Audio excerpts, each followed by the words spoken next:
एक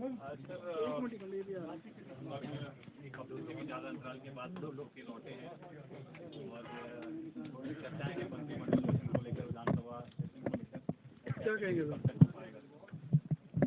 मेरे स्वस्थ तो क्वारंटाइन के समय बिता कर हुए थे। एक हफ्ते से मैं दिल्ली के हिमाचल सदन में पूरा अपना टाइम व्यतीत कर रहा था। पिछले कल मेरा कोरोना प्रोटोकॉल का जो समय था वो ख़त्म हुआ और मुझे तो पता तब लगा जब प्रधानमंत्री जी से मेरी 11 बजे की अपॉइंटमेंट थी।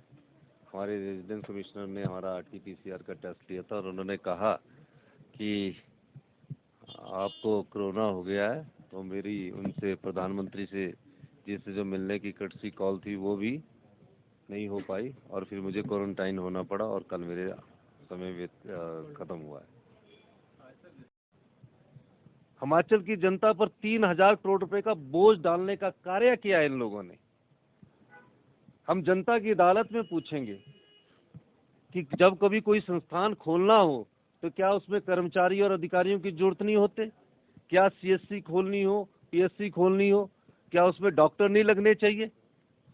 उन्हीं CSC से, पुराने CSC से डॉक्टर उठाकर वहां लगा दिए गए और जो पुराने संस्थान चलते थे उनको भी कमजोर कर दिया गया।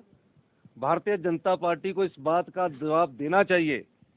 आंदोलन करने से पहले आंदोलन करिए, लोगों को ये जवाब दीजिए कि 590 संस्थान जो आपने खोले उसके लिए 3000 करोड़ रुपए का आपने डबल इंजन की सरकार से 4.5 साल पहले क्यों प्रावधान नहीं किया गया।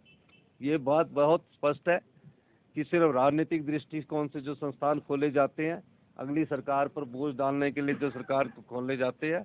हमने इसीलिए कहा है हम सत्ता के लिए नहीं आए हैं, हम व्यवस्था परिवर्तन के लिए आए हैं। हम उन संस्थानों को भी खोलेंगे लेकिन पहले उसमें कर्मचारियों का सिलेक्शन करेंगे, नियुक्ति करेंगे और उसके बाद आगे की बात करेंगे ताकि कोर्ट में हम बता सके ये नोटिफिकेशन है, कौन सा कर्मचारी की नियुक्ति कब हुई, कब सिलेक्शन हुई। एक भी इंटरव्यू तो इनसे होते नहीं है।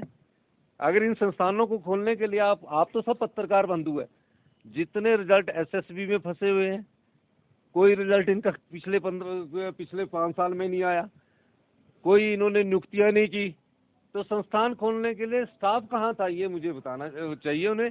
और आप करिए, हाई कोर्ट में जाइए, हाई कोर्ट में हम जनता की अदालत, हम तो खुद जनता की अदालत में जाना चाह रहे हैं, बताना चाह रहे हैं कि कितना बड़ा धोखा आपने हिमाचल की जनता के साथ किया, अपने विधानसभा क्षेत्र के लोगों के साथ किया। संस्थान खोल दिए, कर्मचारी है ही नहीं, पैसा है ही नहीं, बजट में आपत्तियां हुई है। एक बड़ी बात उन्होंने गठन नहीं हो पाया है, तो ऐसे में अगर मिशन लोटस होता है तो उसके लिए भाजपा जिम्मेदार नहीं होगी। देखिए, जनता की भावनाएं और प्यार ही सही मुहूर्त होता है। जब जनता ने चुनाव करके भेज दिया तो सबसे सही मुहूर्त क्या होता है? जो जनता की भावनाएं हैं, रिज पर जो जन सा लाभ उमड़ा, भगवान भी उसमें आशीर्वाद देता है, ये तो सही मुहूर्त है। और हमने तो पिछले 20 दिन से, मैं तो खुद 7 दिन से क्वारंटाइन में, सारे विधायक घूम रहे।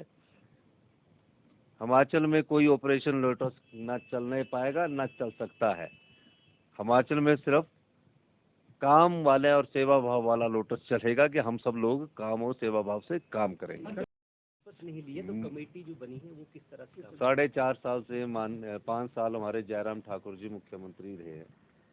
मुख्यमंत्री जी ने अगर ऑर्डर किया वो मंत्रिमंडल की बैठक में आएंगे, ये उन्हें जानकारी मुझसे ज़्यादा होगी। और आप लोगों को भी मैं बता देना चाहता हूँ, अगर मुख्यमंत्री फैसला लेता है उसको जो मोहर मंत्रिमंडल में लगती है।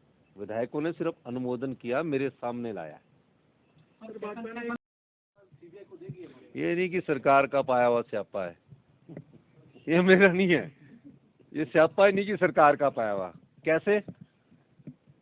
मैंने मुख्यमंत्री बनने के बाद कुछ पुलिस अधिकारियों को बुलाया और कहा जब भी पेपर हो उस समय ये पेपर लीक गिरोह एक्टिव होगा। मैं ये आपको जानकारी देना चाहता हूँ। 25 तारीख को जो जूनियर ऑफिस असिस्टेंट का पेपर था और वो ट्रैप में आ गए।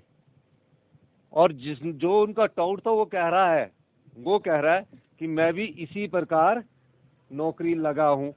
मैंने नहीं कहा, उसने कहा। तो बीजेपी की जो जयराम ठाकुर की सरकार पिछले 4 साल 5 साल से थी, उसमें ये धंधा चल रहा था।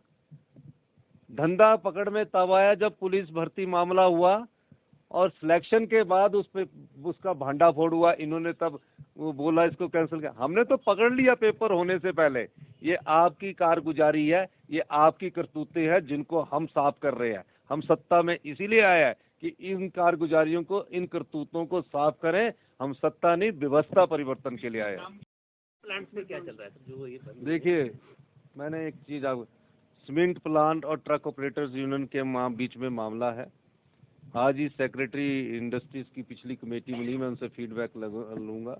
लेकिन मैं एक बात कह देना चाहता हूँ कि हिमाचल में जो भी सीमेंट प्लांट है, हिमाचल के लोगों को, मेरी विभाग से बात हुई है, आने वाले समय में सीमेंट सस्ता मिलेगा।